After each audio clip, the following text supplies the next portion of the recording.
let's cook paa ng manok. So, magigisa na tayo ng bawang, sibuyas, at luya. Pinaghahalo-halo ko lang sila lahat, guys. Ayan. Pag ganyan na yung kulay, ilalagay na natin yung paa ng manok. Ito yung paa ng manok. 1 kilo yung paa ng manok, guys. So, lalagay na natin. Haluin lang.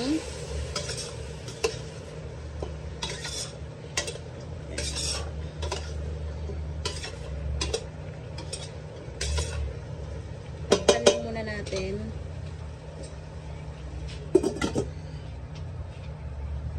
Ayan na guys, check na natin kung okay na. So, ayan, naubsan na.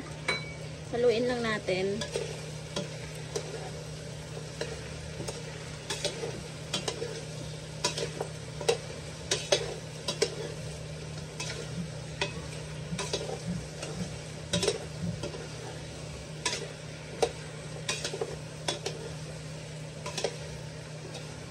So, pwede na to. Lagyan na natin ng seasoning.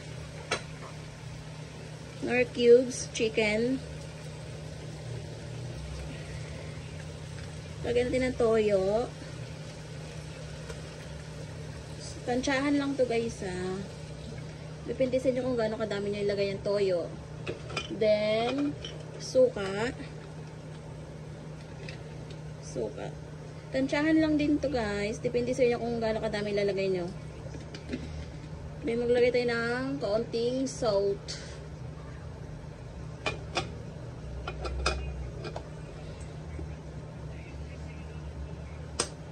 Then, paminta.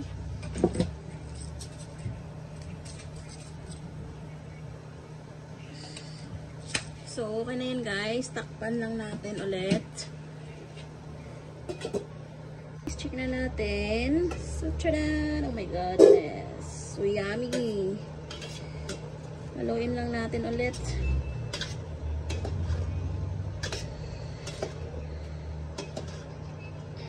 Sarap na guys, oh.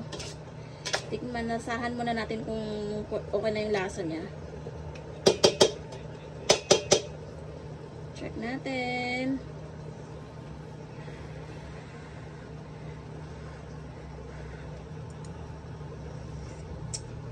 Sarap.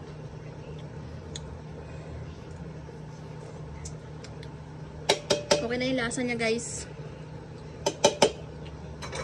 Takpan ko na lang ulit. Antayin na nating maluto. Paa ng manok. Paa ng manok. So, yan. Yummy na. Luto na guys. Luto na guys yung pagkain. Kain time na. Kain time na.